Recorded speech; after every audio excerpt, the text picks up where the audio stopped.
There is a particular kind of intelligence that does not announce itself. It does not walk into rooms demanding to be recognized. It does not correct people loudly or wear its advantages visibly. It simply watches. It listens.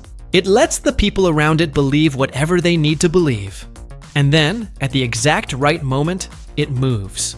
This is a story about that kind of intelligence, and about what happens when the people who thought they were running a game discover, far too late, that they were never the ones holding the board. He was worth billions, not in the vague, approximate way that wealthy families sometimes are, in the specific, documented, industry-defining way that makes people behave differently the moment they hear the number.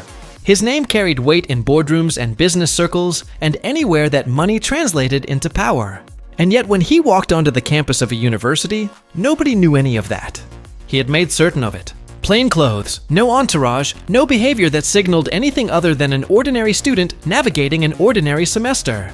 He had built the disguise carefully, because what he needed from this particular exercise could not be obtained any other way.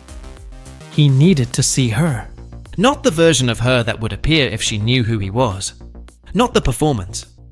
Not the careful presentation that people instinctively construct when they understand that they are being evaluated by someone with power over their future.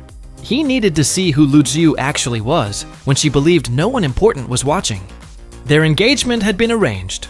The terms were set, but he was not the kind of man who committed to something as significant as a lifelong partnership based on paperwork and family agreement alone. So he came to campus, he watched, and he waited to understand. What he did not anticipate was that she would find him first. Or rather, find the version of him she believed existed. The game she had constructed with her friends was called a blind box of love, and the cruelty of it was dressed up in the language of amusement. Pick a target. Someone unremarkable, someone without obvious social armor, someone who would not see it coming. Spend a month getting close to them, making them believe something real was developing, and then pull the ground out from under them publicly and completely. It was the kind of entertainment that requires a specific type of person to find funny, someone who has never seriously considered what it feels like to be on the receiving end. She and her circle had identified him as the perfect candidate. Quiet, seemingly without resources or connections. The kind of person who would be grateful for the attention, and therefore easy to manipulate. She had chosen, without knowing it, to play a game against the one person on that campus who was better at playing games than anyone she had ever met. He knew within days, not because he was paranoid or suspicious by nature, but because he was genuinely observant, and the signals were not as subtle as she believed them to be. And he made a decision in that moment that defined everything that followed. He did not confront her. He did not withdraw. He did not alert anyone to what he had discovered. He smiled, and he stayed, and he began doing what he did better than almost anything else, arranging outcomes from a distance that no one could see. Every move she made, he had anticipated.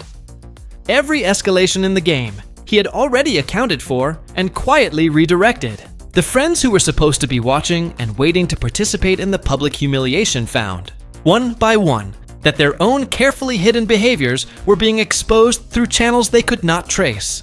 The social architecture they had all built their confidence on, the wealth, the status, the comfortable assumption that people like them operated without consequences, started developing cracks that none of them could explain. He used the game they had designed as a stage, not for his own humiliation, as they had planned, but for theirs. Every mask that the wealthy heirs in that circle had been wearing, every performance of virtue layered over genuine selfishness and cruelty, came off at the moment he chose, in the way he had orchestrated, in front of exactly the audience that would make it impossible to recover from. When the month ended and the truth arrived, it did not arrive as an explosion. It arrived as the elegant, inevitable conclusion of something that had been perfectly constructed from the very beginning. The hunters looked around and found themselves surrounded. The prey they had selected had never been prey at all. He had hidden behind simplicity like a rose hides its thorns, beautifully, completely, and with devastating patience.